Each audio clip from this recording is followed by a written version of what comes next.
could be any, maybe MySQL, Postgres, it could be your any database, Oracle, MS SQL, or whatsoever database you can think of. So it could be anyone. First of all, we have database, then we have application server, then after we might have caching servers. Caching server is a single that should be in single line. Okay, caching servers, and after that we have web servers. Now, what is the role of all these? And when we are going to talk about that, we need to create VPCs for all these. Then what could be the best way to design VPCs for these? Fine. And once we create these VPCs, so how we are going to set up connectivity between all these? So we need to set at least separate VPCs for this. There are two topologies which can be followed in order to create these VPCs. So we are going to discuss both. So that will be depending on your current or maybe the best experience, whatever you want to like utilize, you can define both. So whatever you feel that this seems to be easy for you to explain, you can explain that without having any problem. First of all, I'm going to tell you the traditional way, so how people love to work on this. So there is a particular CIDR value 10.0.0.0/20. Fine. So this is default CIDR value which we are going to use for this particular class purpose. So this is our CIDR value. Now the particular subnet one we are going to create here. So within the subnet one, what is going to happen? We need to ensure that the subnet one should be created with 10.0.1.0/24. So this is our subnet one. Now in the same way, we need to create two more subnets. So like subnet 2 and subnet 3, that will be depending on the particular requirement that how you are going to manage it. For example, we are going to create these subnets for database servers. This is 3.0 and obviously this will become subnet 3. Fine. So now what happens here is the particular subnets which are here. So these three subnets will be utilized for accessing your database only. Fine. And on the top of all these three, there will be a component which is known as NAT gateway. If it is required, only then we will have NAT gateway here. And guys, keep this thing in mind, NAT gateway is also optional. That is not mandatory to have here. That is going to be optional, because as and when we need that, we need to have some internet options available here, only then we will configure NAT gateway. Otherwise we will remove NAT gateway once again. For example, if there is some, like we need to install some packages here, or we need to upgrade some packages, there is some vulnerability which we need to fix, and for fixing that we need internet access. So only at the time of requirement we need to enable NAT gateway on the top of it. Fine. So you can say, so like you have a route table here, you have these three VPC associated with single route table. So this route table is associated with this NAT gateway.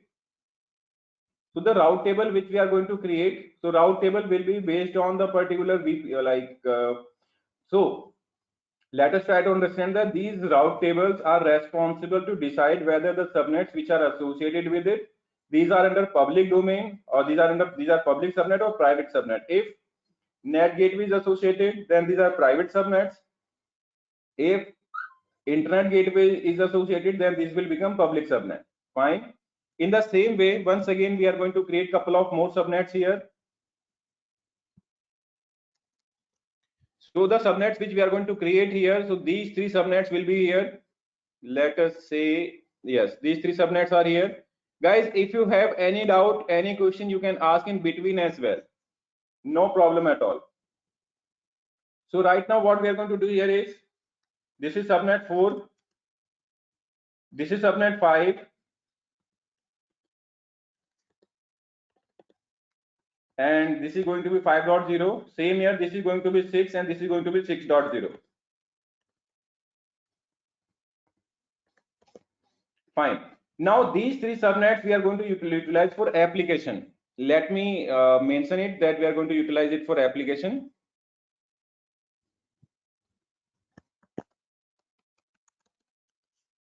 Application servers. We are going to run application servers here. Now the basic thing here is the application servers which we are going to run within this.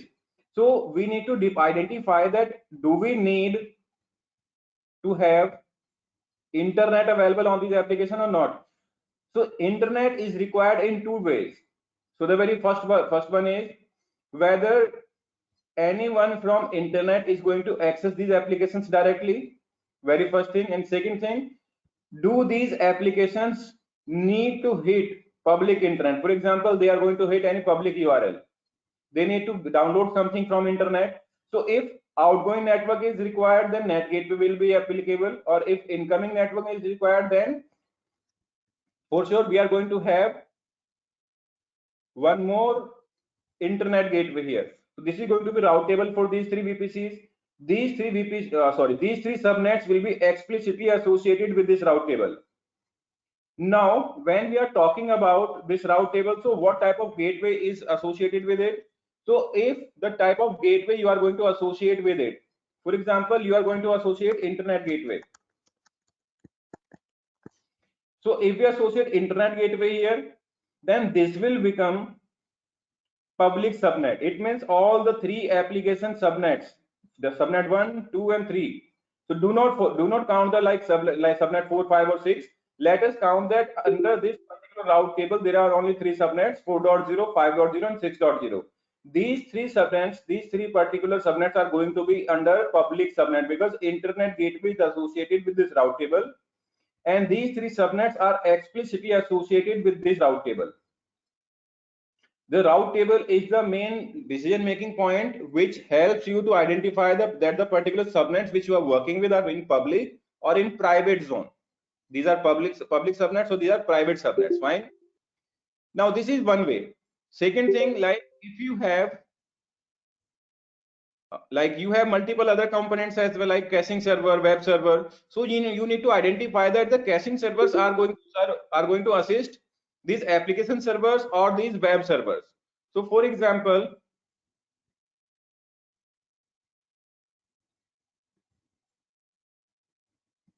okay, so for example, if you are going to have the like three more subnets here, why do you want to have three more subnets?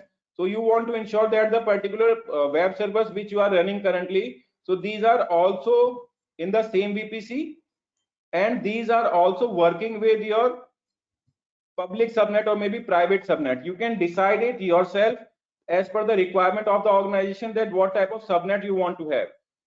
Now there is an interview question that is it mandated to have like internet access on the particular web servers? So there is no need to have internet. You can have this net gateway here based on requirement. Net gateway you will have, and you will have ELB. One more component will be here because end of the day all the traffic which is going to come on the server, that will be coming via ELB. So now you can have application ELB, or maybe you can have network load balancer. So what type of load balancer is required, that will be decided by your application architecture. For example, if you are going to route HTTP and HTTPS traffic, then application load balancer will be required. If you are going to talk about TCP, TLS, UDP, this type of protocols you are going to use for load balancing or for distributing traffic, then network load balancer will be required here. Fine. So we will have to obviously change the names of this particular, like we will have to define here 7. This will become 8, and this one will become 9. It means we have multiple subnets here. This will be subnet number 9, and obviously IP address will also get changed. This will be 9, this will become 8, and this one will become your 7. Fine. So right now we can understand that we have only one VPC Within one VPC, we have three route table 1, route table 2, and route table 3. Now, based on the requirement, if it is required to have internet gateway associated with this, for example, your application servers do not need any internet connectivity, maybe inbound or maybe outbound. So there is no need to associate any gateway here. There is no need to associate any gateway here. Without having any gateway, we shall be able to communicate with database servers, with web servers, and everywhere. All the servers which will be created inside this VPC. So these application servers will be able to access those servers. Now, let us talk about when we are talking about designing part. So designing part covers one more thing, that how we are going to secure these particular servers, like where from the traffic is going to come. So when we see that like we have network ACLs implemented, so in this network ACL you will have to explicitly allow that traffic from this CIDR value 10.0.0.0/20. so the particular, if you remember that we mentioned one CIDR value which is under this particular, so 10.0.0.0/20, so that is a particular CIDR value. From there only you will allow network ACL to accept traffic.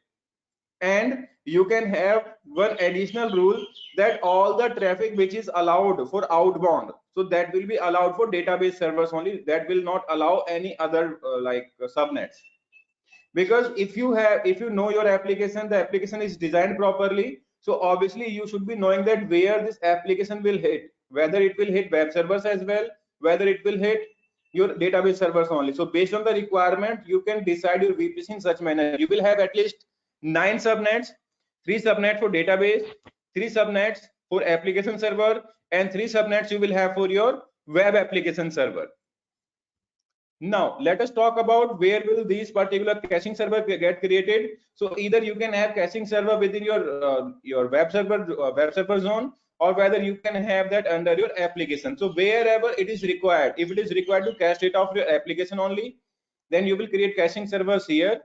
If you feel that first of all your load balancer will send traffic to your caching only, maybe you have Varnish, you have Redis, you have Elasticsearch, or whatever you have, so what type of caching mechanism you are using. So as per your application architecture, you will have to decide that where you are going to send the hits.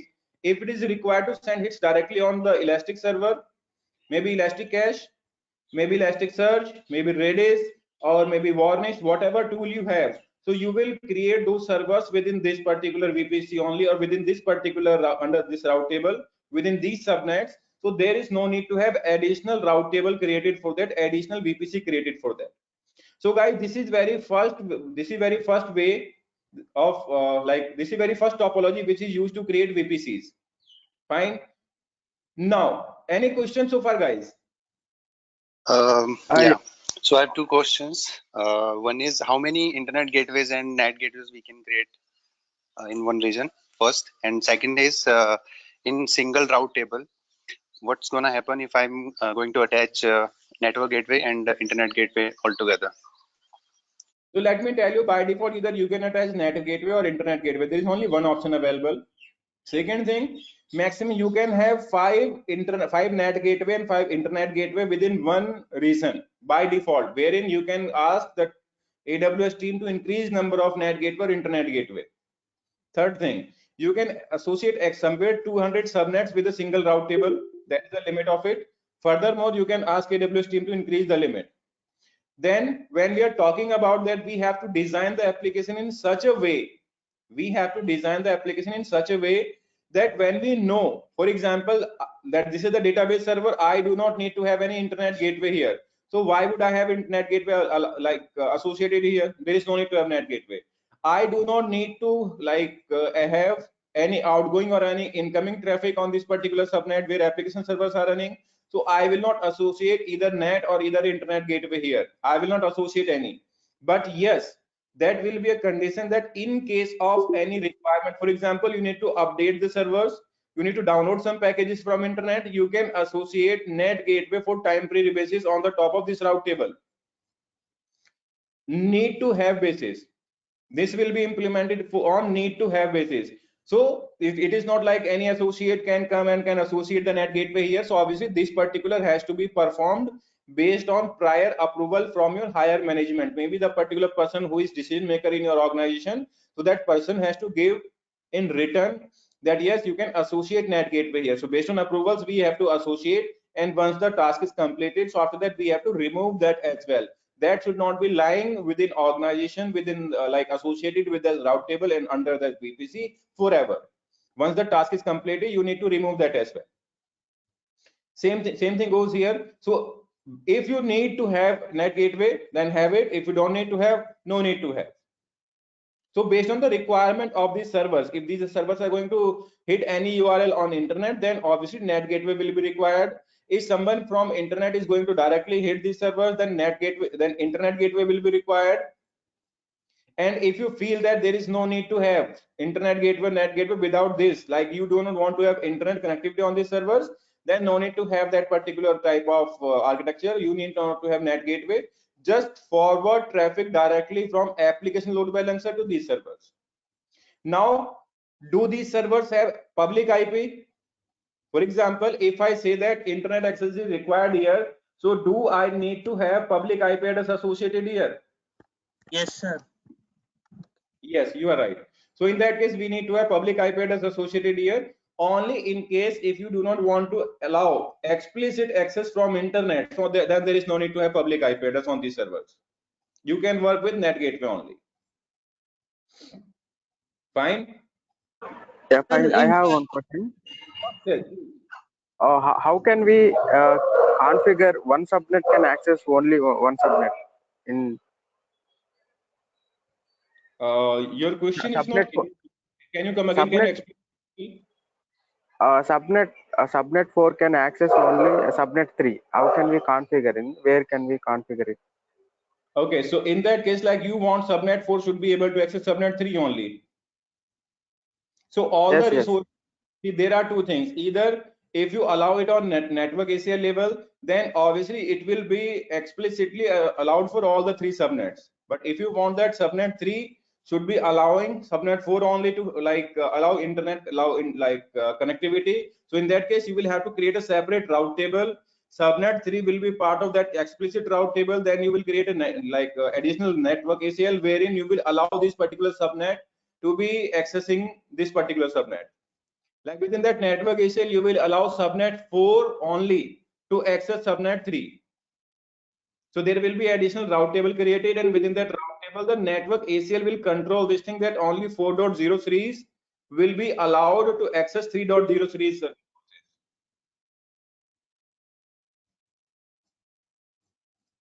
Okay, I got it.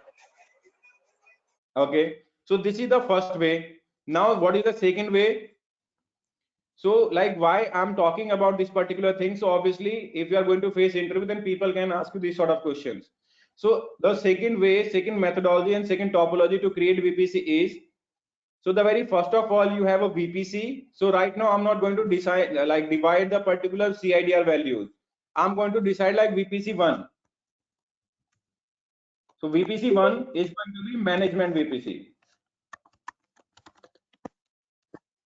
What is management VPC? So all the services which are common, for example, you have Jenkins. Let me give you some examples. Jenkins, it means for deployment purpose. You have maybe Nagios. For monitoring purpose, let me increase the font size. You have Nagios for monitoring. Then after it could be possible you have Ansible for configuration management purpose. Then after it could be possible you have ELK for log management. Maybe you have Prometheus for monitoring purpose, or maybe for some additional stuff. So all the common services will lie here.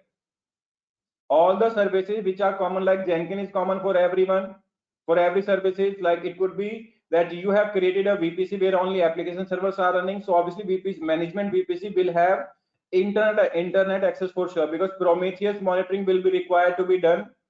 ELK, obviously you may have to provide access to these servers, not on backend, but obviously on front end, you will have to provide access to developers because they want to see some logs. Ansible, it could be possible that you may have to execute scripts from remote. Then after Nagios, you need to have one public IP address, Jenkins as well. So these servers are common because no customer is accessing these servers directly. I will repeat the words once again. No customer, no one is going to access Jenkins, Nagios, Ansible, ELK, Prometheus directly. So what customer will access? So very first VPC you will create. So obviously, like you will have to decide that I'll create like DB VPC. So all the databases which you are going to create, so these VPCs will be lying within this particular environment. Then after all the particular application servers will be created here. And if you talk about web server, so there will be another VPC.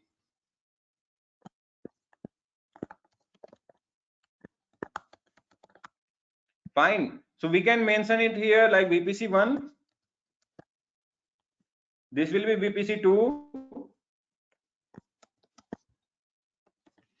And this will be VPC3. So doing this, you are securing your infrastructure. So there will be 4 VPC. One VPC will be common and will be used for every available VPCs within the region. So obviously this will be on the top of every VPC. Like database connectivity will be from here, app server and web server. Wherein if web servers are not calling the database server directly, then there will be no connectivity. So how the connectivity is going to work? So app server will call, web server will call app servers only. Now app servers will call database only. There will be no such connectivity from web servers to database server directly. Fine.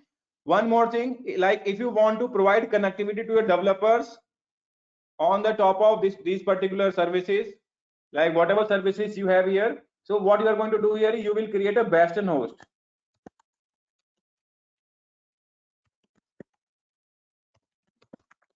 Or you can call it jump server. Fine. So based on this particular architecture, because this VPC has connectivity with every server, every environment, maybe web server, maybe app server, maybe DB server. So once you log into jump server or maybe bastion host, so you will be allowed to have connectivity to DB, app and web servers, wherein this particular management VPC will have connectivity with every environment, DB, app and web, wherein app server will not have access, web server will not have access directly to database will not have direct access to web server, and so on and so forth, which means wherever it is required, so minimum access policy is supposed to be implemented. For example, if you have a separate VPC and the particular CIDR value maybe 10.0.5.0, which is associated with this particular web servers, so you will have a network ACL implemented wherein you will explicitly mention that traffic from 10.0.5.0 should be coming to app servers. Now, for example, if app servers are created on 10.4.0.0, then you will mention on the network ACL of database VPC that traffic from 10.4.0.0/20 should be coming. This is how you create. So which means if I just compare both the diagrams, both the images, if I compare, so earlier as we have created separate route tables under same VPC, so the infrastructure is same. If you compare these, so infrastructure is same. For example, we have 3 subnets here. In comparison to have that, so we will have, once we create this VPC, we will create 3 subnets here as well. There will be no net gateway, no internet gateway. Fine. We will have, if we talk about app servers, so the particular route table which we created here, and we did not implement, we did not associate any net or internet gateway here with this route table. So we have created a separate VPC, and obviously we will not have any internet or net gateway under this VPC. Only the application servers will be running here. Same thing goes with this particular last one section, which is known as your web servers. So web servers, we have created further VPC, and this VPC may have internet or maybe net gateway based on the requirement. So either you can have separate VPCs or you can have separate route tables under same VPC. So am I clear on that? one small does, sir. Then if the user want to hit the URL, then how can end user able to see his application, sir? Like he's accessing Flipkart.com. Then how can he able to see that all, sir? Okay, not a problem. Let me tell you, when you're talking about servergan.com or any other domain, let us not name any specific domain. So for example, you are talking about servergan.com. We have our own domain. So when you are talking about servergan.com, so like a customer needs to access this URL. So obviously this domain must be pointed on Route 53. We have Route 53 here. Let us say Route 53. So customer will request will go to Route 53. Fine. Now Route 53 will forward the request to load balancer. Load balancer will forward request to your explicit target groups, which are created somewhere here. So there is no need to have public IP address. So when you will hit servergan.com, request will go to Route 53. Now Route 53 knows that what application load balancer or network load balancer is responsible to serve the traffic for servergan.com. So in this particular pattern, request will reach out to your VPC. So this is So do you Yes. have any monitoring tool for this one VPC? If I want to monitor VPC, is there any predefined or third-party software is there? Yes, so one software is there, so which is known as VPC Prolog, using which you can monitor VPC completely, like what all traffic is coming here. VPC flow log is there, using which you can monitor all incoming and outgoing traffic. Because see, VPC is not a service which is helping you to serve your customers. VPC is just an isolated network environment, nothing else. VPC means virtual private cloud, which allows you to create your isolated network infrastructure, based on which you can have your servers running. And for sure, once you have all your servers running, so servers are monitored separately. So there is no need to monitor VPC, but yes, if you need to ensure that what type of traffic is coming in and what type of traffic is going out, so for monitoring that, VPC flow log is there. Sir, why we enable DNS while creating the VPC? Is it mandatory or? And one more question. Accidentally, I removed. I deleted my VPC. Can we retrieve that one? Let me understand your first question first. So you mean to say, is it necessary to create Route 53? DNS enabling. Yes. So let me tell you, it is not mandatory to have only Route 53. You can have any DNS. Maybe you can have Google DNS, GoDaddy DNS, name.com. Multiple domain services provider are there, but obviously you need to have at least one DNS provider. Second thing, yes, it is mandatory to have, if you need to resolve your domain name, so at least name server has to be there. Now let's come to your second point. What is your second question? For suppose I accidentally delete after creating my VPC, accidentally deleted one VPC. So can I retrieve my VPC, same VPC, or I need to create from the starting from the scratch? Okay, let me tell you that thing. Let me tell you that thing right away. So if any of your resources are running within your environment, let me tell you, if any of your resources are running, for example, if you have one EC2 instance running in this VPC, you will not be able to delete that. Second thing, if you have any component running within your VPC, you will not be allowed to delete that VPC. And if your VPC is empty, so this is how you can delete your VPC. Like